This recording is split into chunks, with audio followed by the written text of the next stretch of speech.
በረከት ምንድነው? በረከት የእግዚአብሔር ፍቃድ ማለት ነው። ወደ ክርስቶስ ስመጣ ህይወት ያልቆ ነበር፣ ነገር ግን በክርስቶስ ህይወት ይቀጥላል። ወደ ክርስቶስ ስመጣ የመኖር ትርጉም ገባኝ፣ መኖር ፈለኩ። ያ ሰው ማን ነው? ሁሉ ነገር ተገጣጥሞ ለመልካም የሚሆንለት ሰው ታውቃላችሁ? ምን አይነት መገለጥ! በጣም የሚገርማችሁ ያ ሁሉ ያለው ስቲል በእግዚአብሔር ጥገኛ። በጣም ያሳዝናል። በሰዎች ውርደት ክብራችሁን አትገንቡ፣ በሰዎች ውድቀት መቆማችሁን አትገንቡ። እንዴት ያለ ብልሃት! ልጄ እኔ አይናችሁን ጨፍኑ ስላችሁ እኔም ጨፍኜ ነበረ። ጸጋና ሰላም ይብዛላችሁ። እንዴት ናችሁ? እግዚአብሔር ይመስገን በጣም ደህና ነኝ። ታዲያ ዛሬም በአዳዲስ ቪዲዮዎች ተመልሼ መጥቻለሁ። ለዚህ ዩቲዩብ ቻናል አዲስ ከሆናችሁ ሰብስክራይብ በማድረግ ቤተሰብ ሁኑ። ሁሌም የምለቀው ቪዲዮ ደግሞ በጊዜ እንዲደርሳችሁ የደውል ምልክቷን በመጫን መከታተል ትችላላችሁ። እስከ ቪዲዮ ቆይታ ድረስ አብራችሁን ቆዩ። ወደ ቪዲዮ። በነገራችን ላይ እድሜ በረከት አይደለም። ታውቃላችሁ? በመጽሐፍ ቅዱስ እድሜ በረከት አይደለም። በረከት የእግዚአብሔር ፍቃድ ማድረግ። የጠጅ ቤት እድሜ አይቆጠርም። ዘረኛ የሆንክበት እድሜ አይቆጠርም። በቦክስ የመታህበት እድሜ ከተቆጠረ እግዚአብሔር ልክ አይደለም። ኢትዮጵያ ውስጥ ደግሞ በእድሜ ያምናሉ። በስማን በእድሜ አይደለም። መቃብር ጋር ሄዶ አሉ አንዱ ሰምታችኋል? መቃብር ጋር ሄዶ ዶክተር ከሌ በ2 ዓመቱ ሞተ፣ ፕሮፌሰር ከሌ በ1 ዓመቱ ኖሮ ሞተ። 1 ዓመት ነው እንዴ ኖሮ ፕሮፌሰር? 1 ዓመት ነው ማለት ነው እግዚአብሔር ፍቃድ ያገለገለው። አስባችሁታል? ኢትዮጵያዊ የእግዚአብሔርን ዓላማ የኖረበት እድሜ ይጻፍ ቢባል ምን ያክል ጊዜ ሊጻፍ እንደሚችል በጣም ከባድ ነው። ምናልባት 6 ወር 4 ወር ምናምን ሊሆን ነው የሚችለው። አስባል 3 ወር ከምናምን ተብሎ ነው የሚጻፍለት። 1 ሳምንት ሁሉ የሚጻፍለት ይኖራል። ሰዎች ወንዶች በተለይ ደግሞ ሰብሰብ በሉ የሆነ ነገር ላውራችሁ። አሁን እንደምታውቁት ያው ጁን ወር ነው እና ጁን ወር የወንዶች ሜንታል ሄልዝ ወር ነው፣ ወይም ደግሞ የወንዶች አእምሮ ጤና ወር ነው። ነገር ልንገራችሁ፣ ይሄን ነገር ሰምቼ አላውቅም። ታውቃለህ? ከዛ የሚባል ነገር አለ። ከጀርቤ ብዙ ጊዜ አይታችሁ ታውቃላችሁ። እና ብዙ ሰው መስቀል ገለበት የሚላል ኢሉሚናቲ የሚላል ምናምን። ብቻ ልንገራችሁ፣ ይሄ ምን እንደሆነ ላስረዳችሁ ምን እንደሆነ። ይሄ መስቀል ነው። ይሄ ደግሞ ሰሚኮለን ነው። ሰሚኮለን ማለት አንድ ደራሲ ወይም ደግሞ ጸሐፊ ጽሁፉን ጽፎ በፉል ስቶፕ መዝጋት እየቻለ ነገር ግን ሐሳቡ መቀጠል ሲፈልግ በሰሚኮለን ነው ሁለቱን ሴንቴንሶች የሚያገናኛቸው። ወይም ደግሞ ሐሳቡ መዝጋት ካልፈለገ በሰሚኮለን ነው የሚቀጥለውና የሆነ ሰዓት በጣም ሱይሳይድ ነበርኩ። ሜንታል ሄልዝ ፕሮብለም ነበረብኝ ማለት በቅርብ። ይሄ የድሮ ታሪክ ነው የምነግራችሁና የረጅም ዓመት ታሪክ። በጣም ይሄ ሱይሳይድ ነበርኩኝ፣ በጣም ዲፕረስድ ነበርኩኝ ምናምንና የዛን ሰዓት ላይ ነው እኔ ወደ ክርስትና የመጣሁት ኢየሱስን ያገኘሁትና ለእኔ ይሄ መስቀል ትርጉሙ ምን እንደሆነ ታውቃላችሁ? ህይወት ያልቆ ነበር፣ ነገር ግን በክርስቶስ ህይወት ይቀጥላል። ወደ ክርስቶስ ስመጣ የመኖር ትርጉም ገባኝ፣ መኖር ፈለኩኝ። ሱይሳይድ የነበርኩት ልጅ ብሎ ለካ ለሰው ልጠቅም እችላለሁ፣ ተስፋ አለኝ፣ እግዚአብሔር ህይወቴ ላይ እስካለ ድረስ ተስፋ አለ ብዬ በቃ ይሄ የመኖር ፍላጎቴ ብቻ መኖር ጀመርኩኝ ከዛ በኋላ ማለት ነው። እና ያ ነው የመስቀሉ ትርጉም። ምን ላችሁ ፈልጌ መሰላችሁ? ጁን ወር እንዳልኳችሁ የወንዶች የሜንታል ሄልዝ ወር ነው። ኦልሞስት ወደ 600,000 በላይ የሚሆኑ በአመት ከግማሽ ሚሊዮን በላይ የሚሆኑ ወንዶች ራሳቸውን ያጠፋሉ። እና እንደዚህ አይነት ተመሳሳይ ፕሮብለም ፌስ የምታደርጉ ወንዶች ካላችሁ ደግሞ ሁሉም ወንድ ሜንታል ሄልዝ ፕሮብለም አለበት። በቃ ሜንታሊ ሁሉም ወንድ ጭንቅ ላይ ነው የሆነ ነገር ላይ ነውና ምን ላችሁ ፈልጌ ነው፣ ኖርማል ነው። ኢትስ ኦኬ እንደዛ መሰማቱ። ልዩ አይደላችሁም ወይ እናንተ ጋር ያለ እንትን አይደለም። በጣም ኖርማል ነገር ነው። ከዛ ያልፋል ደግሞ እግዚአብሔር በህይወታችሁ እስካለ ድረስ ምንም ነገር ይሁን በቃ ኢየሱስን ከያዛችሁ በቃ ተስፋ አለ። ከዛሬ ነገ የተሻለ ይሆናል። እውነት እንደዛ ብላችሁ አስቡ። እኔ ይሄ ነገርኳችሁ እንደምታውቁት 2 ዓመት 3 ዓመት የተሰራ ነው እንትኑ ከዛ በፊት የነበረ ታሪክ ነው። ግን ይሄ ዓመት መጀመሪያ ላይ ራሱ ሜንታሊ አይ ዋዝ ኖት ራይት። እኔ በቃ ብዙ ነገር ሀፕን አድርጎ ህይወቴ በጣም ከባድ የነበረበት ጊዜ ነው። ግን በቃ እግዚአብሔር እስካለ ድረስ አለፍኩኝ። አሁን እግዚአብሔር ይመስገን በጣም ጥሩ ላይ ነኝ። ያው ወንድ ልጅ ሁሌ ጭንቅ አለበት ህይወቱ ላይ፣ እሱም እንትን ማለት አለባችሁ፣ እሱም ማወቅ አለባችሁ። ከዛ ደግሞ ወንድ ናችሁ። ይሄ አንዳንዴ ማናፍ ማድረግ አለብን እንደ ወንድ።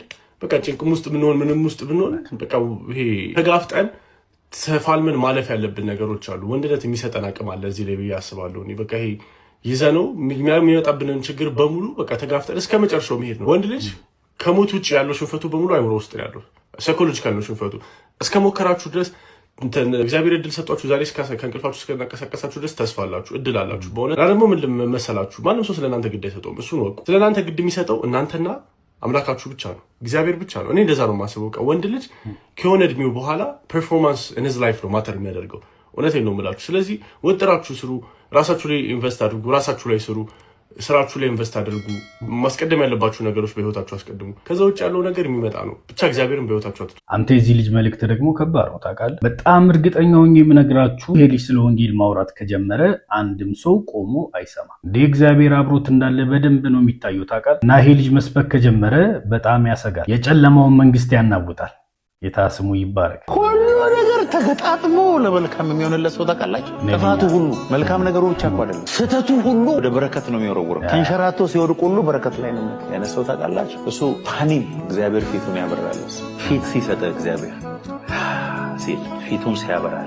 ለዚህ እኮ ነው እግዚአብሔር ይባርካችሁ፣ ሰላሙን ይስጣችሁ፣ ፊቱንም ያብራላችሁ የሚለው let his manifested presence be with you። በቃ ስኬቴኛው ሁሉ ነገር ተገጣጥሞ ለመልካም ይሆንለት ሰው ጌታ ፊቱን ያበራለት ሰው ነውና ጌታ ፊቱን ያብራላችሁ። ከንጉሱ ዳዊት በጣም የሚገርመኝ ነገር ምን እንደሆነ ታውቃላችሁ?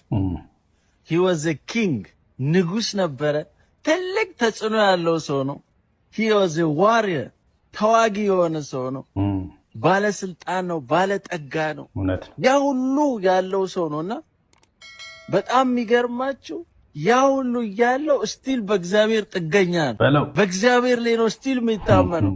መዝሙረ ዳዊት ምዕራፍ 18 ላይ ምን አለ? እግዚአብሔር አለቴ፣ መታመኛዬ፣ መጠጊያዬ፣ የደህንነቴ ቀንድ፣ ሴኩሪቲ፣ አምላኬ፣ አባቴ፣ ኤቭሪቲንግ እግዚአብሔር ነው አለ። መታመኛዬ፣ ረዳቴ፣ አምላኬ እግዚአብሔር ነው አለ። ዛሬ በህይወታችሁ በብዙ ነገር እያደጋችሁ ያላችሁ፣ በተጽዕኖ በገንዘብ በተለያየ ነገር እግዚአብሔር እያሳደጋችሁ ያላችሁ ሰዎች ያ ስኬት እንዳይሸውዳችሁ፣ እንደ ዳዊት ስቲል እግዚአብሔር ላይ ጥገኛ መሆን አለብን። እግዚአብሔር ላይ ዲፔንደንት መሆን አለብን። ምንም ነገር ሊኖረን ይችላል። ትልቁ ኃይል፣ ትልቁ ጥንካሬ እግዚአብሔር ላይ ጥገኛ መሆን። ሁላችንም እግዚአብሔር ላይ ጥገኛ ነው። በቃ የእግዚአብሔር ጥገኞቹ ነው።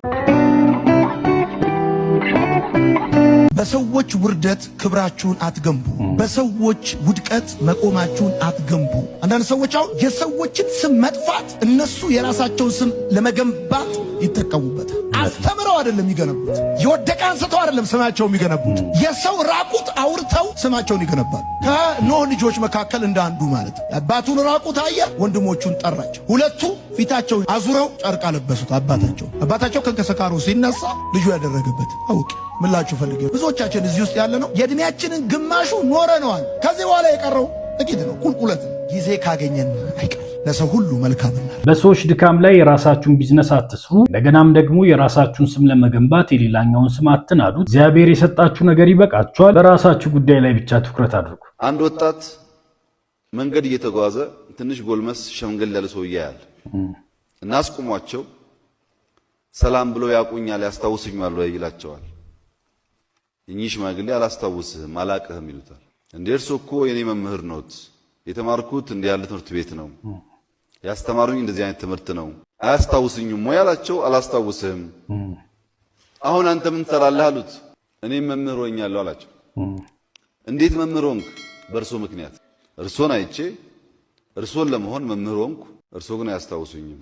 እስቲ አስታውሰኝ፣ እንዴት ነበረ፣ የት ነበረ ማስታውስ ማቀህ ብሎ ጠየቁት።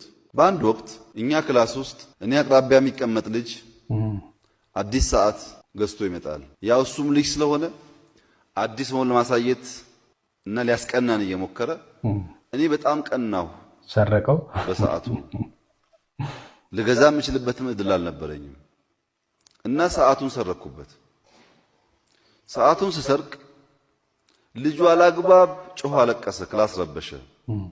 እርሶም ይህንን ሰዓት የወሰደ ሰው ይመልስልህ ብሎ ጠየቁ። ሁላችንም ዝም አልን። ይመልስ ጠፋ። ሁሉም አላየሁም አለ። በዚያው ወስነው በሩ እንዲዘጋ አደረጉ። የክላሱ በር ከተዘጋ በኋላ ሁላችንም እንደምንፈተሽ ነገሩን። ስንፈተሽ ግን ሁላችሁም አይናችሁን ጨፍኑ አላችሁ አሉና አዘዙ። እርሶ ሁላችንም አይናችንን ጨፈን። ከዛ እየፈተሹ መሃል ሲደርሱ እኔ ጋር ሲደርሱ ሰዓቱን አገኙት፣ ወሰዱ። ግን ፍተሻ አላቆሙም። እንዴ ሰዓቱን ካገኙ በኋላ የቀረውም ተማሪ እየፈተሹ ጨርሰው ተቀመጡ አሉ። ሁሉም ቦታውን ከያዘ በኋላ ለልጁ ሰዓቱን ሰጡት፣ ላለቀሰው። ይሄ የሰረቀው ልጅ ካሁን ስሜን ያነሳሉ፣ ካሁን ይናገሩብኛል፣ ተዋረድኩ፣ አለቀልኝ፣ መጨረሻው ዛሬ ነው። ከእንግዲህ በኋላ እንዴት ትምህርት ቤት እመጣለሁ? ልማርም አልችልም፣ ጓደኞቼን ላያቸውም አልችልም፣ ተበላሸ ህይወቴ ብዬ ስጨነቅ እርሶ ስሜን ሳያነሱት ስሜን ሳይናገሩ ሰዓቱን ብቻ መልሰው ዝም አሉ። ስለታደጉኝ ስላዳኑኝና እንድማር ስላደረጉኝ የዛች ቀን ሁለተኛ ላለመስረቅ ሁለተኛ ላለማጥፋት እና መምህር ለመሆን ወሰንኩኝ።